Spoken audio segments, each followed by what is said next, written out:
Si no fuera por el vídeo, eso es lo que haríamos. Pero el tema es que después, y también hay algunas personas mirándonos ahí, pero pueden acercarse, por favor, a los que están lejos. Yo ya estoy lejos por el tema de nuestro bautisterio aquí, y así estamos más lejos todavía. Así que realmente parece que están todos de vacaciones hoy, ¿verdad? Qué cosa. Hoy va a sobrar mucha comida para nosotros. Así que los que se pierdan, los que no están, ¿verdad? Tony, yo tengo ahí un fondo lindo. Ahí está. Excelente, comenzamos.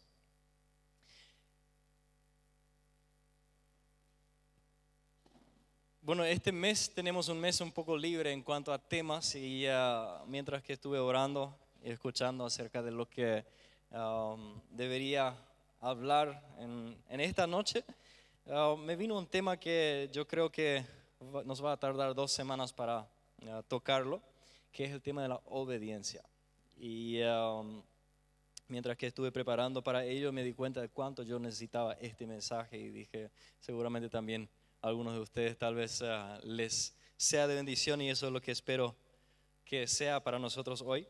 Y quiero abrir esto con Hechos capítulo 13, el versículo 22, que dice: tras destituir a Saúl, les puso por rey a David, de quien dio este testimonio: he encontrado en David, hijo de Isaí, un hombre conforme a mi corazón. Él realizará todo lo que yo quiero.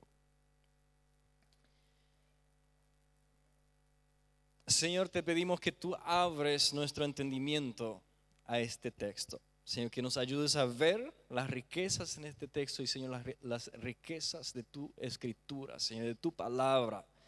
Oramos, Señor, que nos enseñes tu corazón. Nos enseñes, Señor, lo que tú nos quieres demostrar a través de tu palabra en esta noche, en el nombre de Jesús. Si le damos una mirada superficial a este texto, podemos perder el sentido real de lo que dice.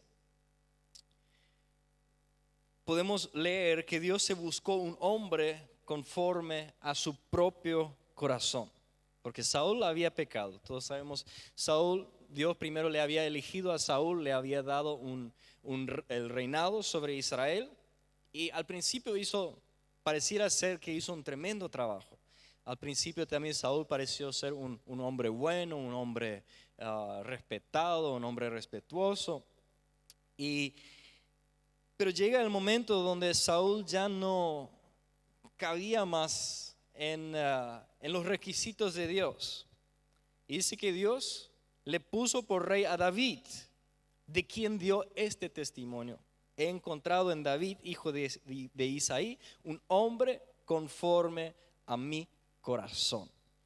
Y esa parte nos gusta, ¿verdad? Un hombre de acuerdo a mi corazón, una mujer de acuerdo a mi corazón. Todos queremos ser un hombre o una mujer de acuerdo al corazón de Dios, ¿no es así? Todos lo queremos ser. Pero si nos detenemos ahí, vamos a perder la definición de Dios de tal persona. ¿Qué es un hombre o una mujer de acuerdo al corazón de Dios? Y Dios lo dijo muy claro a continuación. E incluso en la nueva versión internacional le pone el punto y coma después de eso: conforme a mi corazón, punto y coma. ¿Qué quiere decir punto y coma en español? Eso quiere decir que sigue, o sea, que está por explicar a qué es lo que se refiere. Y sigue diciendo, dice: hará todo lo que yo quiero que haga. Ahí está. Es la obediencia total a Dios. Es cuando Dios dice algo, nosotros obedecemos, hacemos todo lo que Él nos manda hacer, todo lo que Él quiere que hagamos, eso lo hacemos. David era un hombre que haría todo lo que Dios le decía para hacer. Saúl era una persona que no hizo todo lo que Dios le había dicho para hacer. Y las Escrituras tienen mucho que decir sobre este tema de la obediencia. En primer lugar, nuestro primer punto hoy es que la obediencia es mejor aún que la fe. En la historia de Lucas capítulo 17, Jesús estaba instruyendo a sus discípulos que si un hermano o una hermana pecaba contra ellos y se arrepentían, debían perdonar incluso, ¿cuántas veces? 70 veces 7, ¿no? Que debían perdonar sin terminar, o sea, perdonar y perdonar y perdonar, aun si nuestro hermano, nuestra hermana falle una y otra vez, hemos de perdonar si se arrepiente. Observa la reacción de los discípulos en cuanto a esta enseñanza. En el versículo 5 del capítulo 17 dice: entonces los apóstoles le dijeron al Señor: aumenta entonces nuestra fe. En griego usa la conjunción acá, caí, no caí de mono, sino que más caí sin el acento sobre i. ¿Sí? Para los que entienden el guaraní. Aquí es traducido entonces, y tal vez más o menos cabe en esta versión, pero muchas versiones lo traducen como después. Y luego los discípulos dijeron: aumenta nuestra fe. Y dándole la apariencia como si fuera que los apóstoles comienzan otro nuevo tema aquí. Sin embargo, el verbo utilizado, la palabra utilizada acá en griego se refiere a que sigue la oración. O sea, sigue el acontecimiento aquí. Jesús les dice esto: perdonen, aun si tu hermano te falla 70 veces 7, tenés que perdonar. Y los discípulos dicen entonces a eso, ellos dicen: entonces vas a tener que aumentar nuestra fe. ¿Cómo pienso que vamos a poder perdonar tantas veces con una pequeña fe? ¿Cuántas veces Jesús le reprendió a sus discípulos por su poca fe? Y es casi un tipo burla que los discípulos tienen aquí cuando leemos, o sea, cuando estudiamos un poco el trasfondo acá. Pareciera ser que se están burlando un poco de Jesús, diciendo como: es imposible, otra cosa imposible, ¿sí?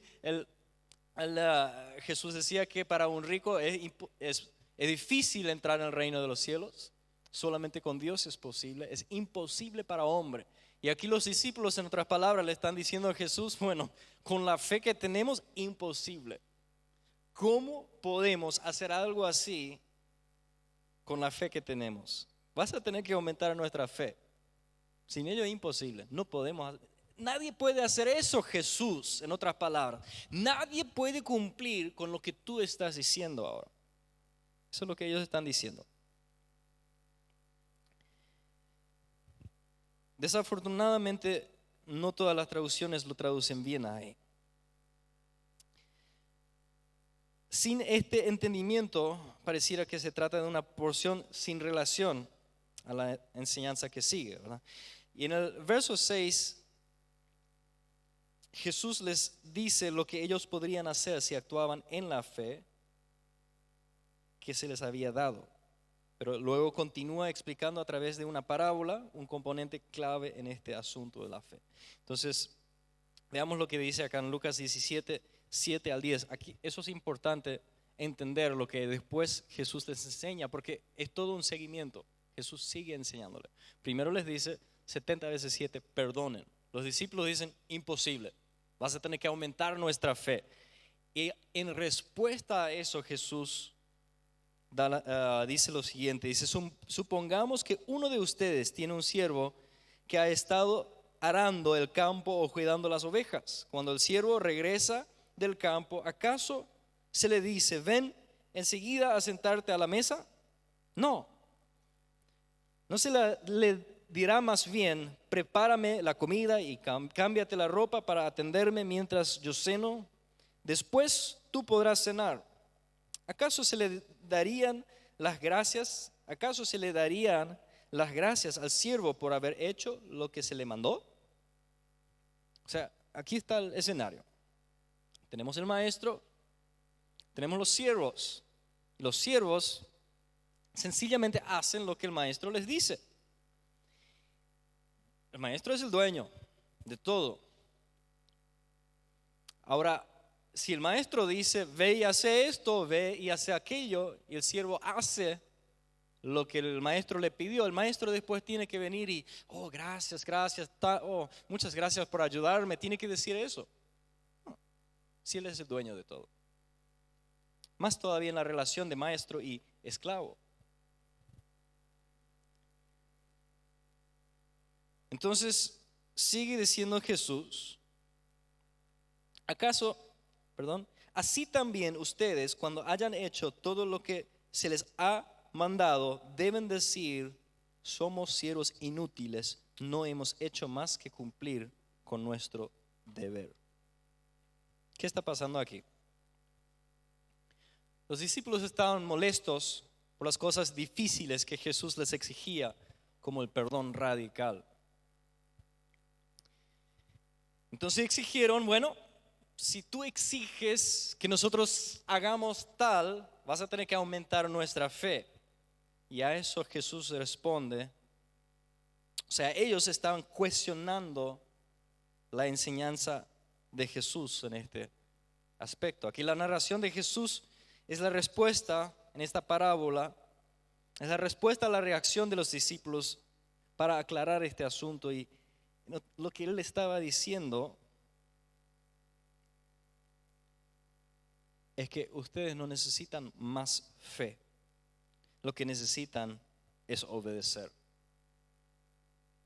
Lo que ustedes necesitan no es que yo aumente su fe. Lo que ustedes necesitan es sencillamente decir, sí, Señor, y hacerlo. Actuar de acuerdo con lo que Él ya había dicho. La respuesta adecuada de parte de los discípulos hubiera sido no cuestionarle como lo habían hecho, sino simplemente decir, sí, Señor, tú dices, vamos a hacer. Yo no sé cómo funciona esto, yo no puedo explicar de por qué. Yo no tengo todos los puntos de 1, 2, 3, 4, por qué perdonar 7 veces 70. Eso es lo que queremos hacer hoy día con nuestros mensajes, ¿verdad? Hasta en este mensaje tengo mis puntos. Queremos tener 7 razones de por qué debería perdonar 70 veces 7. Eso es lo que los discípulos decían. Necesitas aumentar nuestra fe. Para que podamos hacer eso, yo tengo que entender esto mejor. Yo tengo que saber de por qué tengo que perdonar tanto. Yo tengo que entender todo este concepto primero. Yo tengo que tener una fe de que así tiene que ser. Vas a tener que aumentar nuestra fe, y Jesús les reprende. En otras palabras, le dice, ustedes no necesitan fe, sencillamente necesitan obediencia.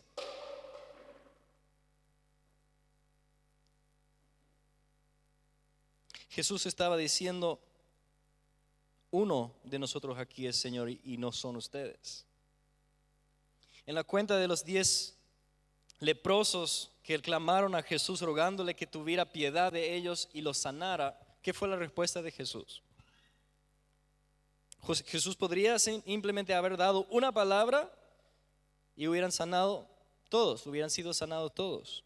Pero en cambio Él probó su obediencia y les dijo, todos ustedes váyanse a presentarse a los sacerdotes. Tenía que hacer una tarea, les dio a todos una tarea. Ustedes vayan a presentarse a los sacerdotes para que les examinen. ¿Qué hubiera pasado si no se hubieran ido? No se hubieran sanado. Ellos tuvieron que obedecer primero y luego pasó lo que pasó, que se sanaron. Es inconfundible lo que estaba haciendo. Si los leprosos se iban, serían sanados. Si se negaron, exigiendo en cambio que los sane prontamente, ellos no serían sanados. La respuesta de estos leprosos al mandato de Cristo contrasta fuertemente con la respuesta de los discípulos aquí. El texto simplemente dice que mientras avanzaban, fueron limpiados. No negociaron con Dios. No, pero Señor, es difícil, es lejos. Se están burlando toda la gente de nosotros, ni nos van a dejar entrar ahí poniendo excusas. Sencillamente se fueron. No negociaron ni ofrecieron sugerencias alternativas, nada, solo se fueron. ¿Se recuerdan de la historia de Naamán? que también por su lepra se fue al profeta para ser sanado, el profeta Eliseo creo que fue, ¿no? Y él le dijo, bueno, ve y lavate 7 veces en el Jordán. Él se queja, ¿qué es lo que me va a decir bañarme en este río sucio acá? Su criado lo que le convenció después le dijo, si el hombre de Dios te dice, anda, lavate 7 veces en el río, ¿cómo que lo que no vas a hacer eso si te vas a sanar después de eso, verdad? ¿Cómo vas a negar algo así? Vos querés nomás que te impongan las manos o sea, eso es lo que él esperaba, ¿verdad? Que se le imponieran las manos y diga unas palabras, ore una oración sobre él y ¡pah! Sano, ¿verdad? No, pero tenía que obedecer primero. Y yo creo que nosotros, o sea, nos escapamos, o sea, se nos pasan muchos milagros por falta de obediencia a nuestras vidas. Los discípulos no necesitaban más fe, simplemente necesitaban obedecer lo que ya habían escuchado. Además, si el más humilde del orden social de Israel, que son los leprosos, conocían la respuesta adecuada al Señor de la naturaleza, ¿cuánto más no deberían estos que ya andaban con Jesús todo el tiempo?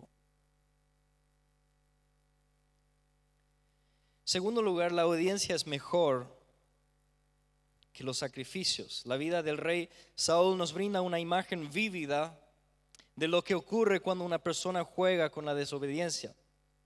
Samuel fue enviado al rey Saúl con un mandato muy claro y específico.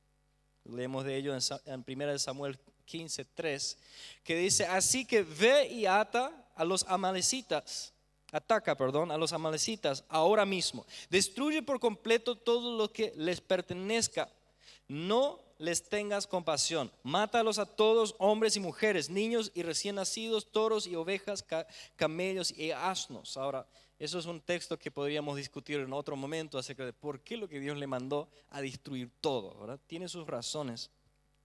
Pero el punto es esto, que Saúl en este momento no respondió, no haré una cosa tan dura. No, demasiado lo que vos pedís. ¿Por qué vamos a ser tan crueles? Él no dice esto. Pero tampoco dijo, sí, Señor, lo haré. Y luego no se fue. Todos estamos de acuerdo que en ambos escenarios habría sido desobediente, ¿verdad? Pero mira lo que Saúl hace. Nota su respuesta. Primero, acá a ver un poco. En los siguientes versículos. Dice que inmediatamente después él reunió a su ejército y atacó a Amalec. Eso fue su respuesta a la orden de Dios. Dios le dijo, ve, destruye todo. Dice que inmediatamente reunió a su ejército y atacó a Amalec, matando a todos, excepto libró al rey de Amalec. No sabemos exactamente por qué lo que hizo esto.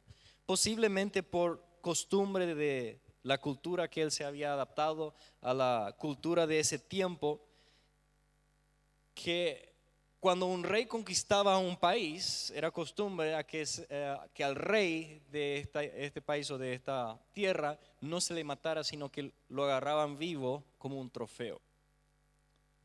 Era como una manera de enorgullecerse también, de exponerlo como un trofeo. Ahora nosotros cuando jugamos fútbol o vóley o lo que sea por ahí, entonces preparamos esos lindos trofeos, ¿verdad? Que ponemos ahí como un recuerdo. Bueno, ellos le agarraban al rey del pueblo contra quien habían luchado y ganado, le agarraban al rey y lo metían en una celda o una cárcel y era su trofeo por su victoria. Es posible que fue por esa razón que lo hizo. Segundo lugar, dice que Saúl también asesinó a miles de animales, o sea, mató a miles de animales, pero él perdonó lo mejor de las ovejas, bueyes engordados, corderos y todo lo que era bueno, y se lo dio a su pueblo para que pudieran ofrecer sacrificios a Dios. Pero era para una buena causa. La gente seguramente habrán pensado que tenían un rey piadoso, pero la reacción de Dios la encontramos en 1 Samuel 15:11, que dice: me arrepiento de haber hecho rey a Saúl, pues se ha apartado de mí y no ha llevado a cabo mis instrucciones.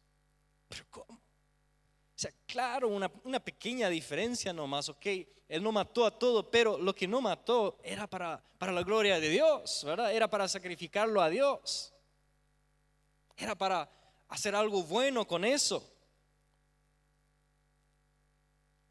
La gente definitivamente lo habrán visto así, pero Dios vio la obediencia parcial como una desobediencia y lo llamó rebelión en el versículo 23.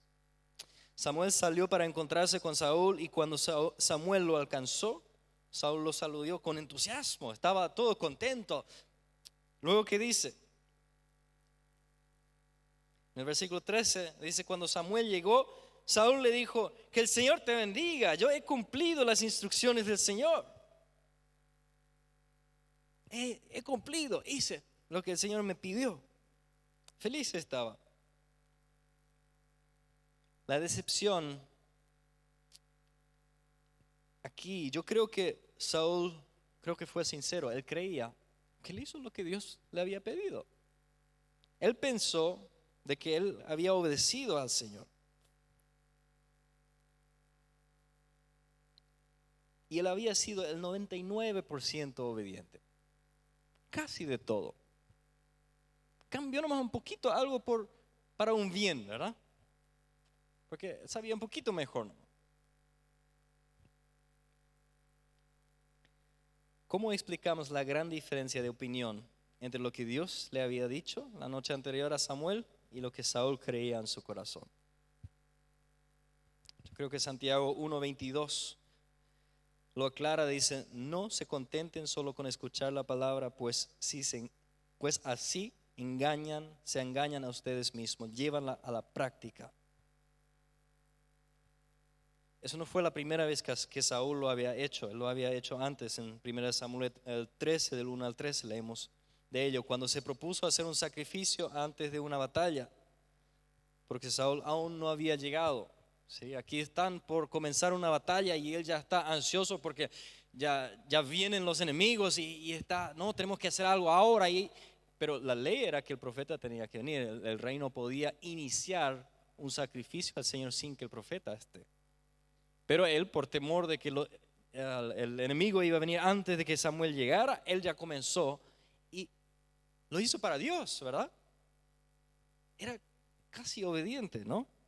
Una pequeña diferencia nada más.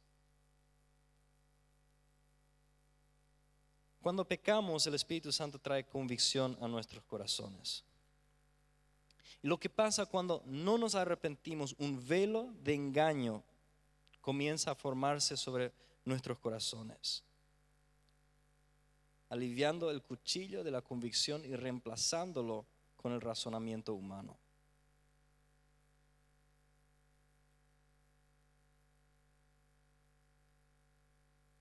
La próxima vez ya no nos sentimos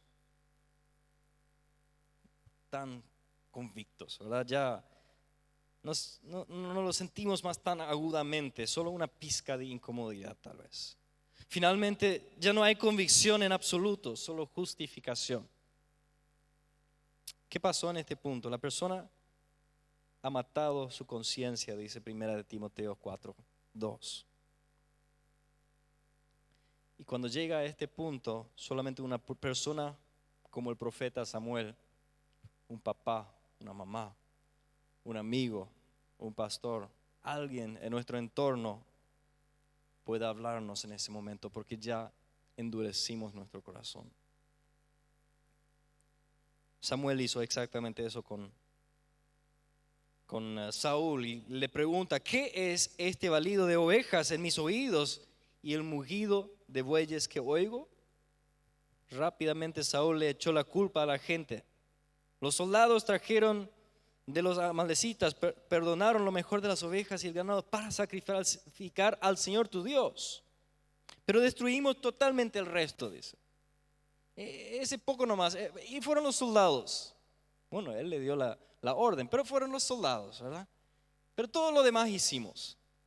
Ese chiquitito nomás, michi nomás, así, un poquitito, que no obedecimos. Pero fue culpa de ellos, ¿verdad? Adán lo hizo lo mismo, ¿no? Pero, bueno, sí, pero Eva, ella es la culpable, ¿no? Hice todo lo demás. Todos los otros días no comimos de este fruto, ¿verdad? Ahora nomás, una nomás, un poquito nomás. Saúl justificó su desobediencia diciendo que los animales eran para el sacrificio. Y eso es el engaño. Cuando piensas que tu desobediencia podría ser un sacrificio o servicio aceptable a Dios, hemos sido engañados. Samuel fue directamente al corazón del asunto y dijo: ¿acaso el Señor se deleita en holocaustos y sacrificios así como en obedecer la voz del Señor? Obedecer es mejor que el sacrificio. Verso 22. Por supuesto, Dios quiere que le adoremos, que le cantemos y todo lo demás. Sin embargo, de acuerdo con lo que dijo el Señor, la obediencia es la forma más elevada de adoración que existe.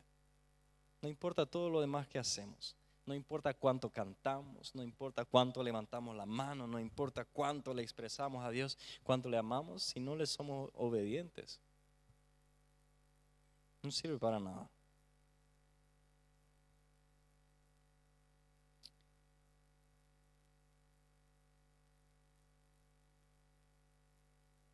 Creo que vamos a ir hasta ahí. Pido al equipo de alabanza que suba otra vez. Es correcto esa hora, ¿verdad? 8:25, casi, sí. Y la próxima vez vamos a hablar de la medida, que la obediencia es la medida de nuestro amor por Dios y cómo la desobediencia abre nuestra vida a influencias demoníacas en nuestras vidas. ¿Sí? Vamos a seguir ese tema de la obediencia. Cuán importante es que tengamos esta actitud de que, Señor, aquí estoy. No importa lo que tú digas, yo te voy a obedecer con todo mi corazón. Si tú dices tal voy a hacer. Porque lo que pasa es cuando lo rechazamos una vez, la siguiente vez ya no vamos a sentir más tanto la conciencia porque lo apagamos. Y cada vez que vamos rechazando la palabra de Dios, cada vez que vamos rechazando lo que Dios nos pide hacer, vamos apagando nuestra conciencia y la convicción. Eventualmente no vamos a sentir más convicción y vamos a pensar que todo está bien. Saúl pensaba que todo estaba bien, que él había cumplido con la palabra de Dios, pero no había cumplido al pie de la letra. Así que les invito a ponerse de pie, vamos a orar, vamos a cantar esta última canción. Señor, te doy gracias por tu palabra. Gracias, Jesús, que tú nos demostraste el perfecto ejemplo de una obediencia total. Estuviste dispuesto, Señor, a vivir sumiso al Padre para demostrarnos lo que es una obediencia radical. Y yo oro, Señor, que nos des a cada uno de nosotros esa actitud de obediencia radical. Señor, una obediencia total a tu palabra, a lo que tú nos hablas, a lo que tú nos dices. En tu nombre, Jesús. Amén.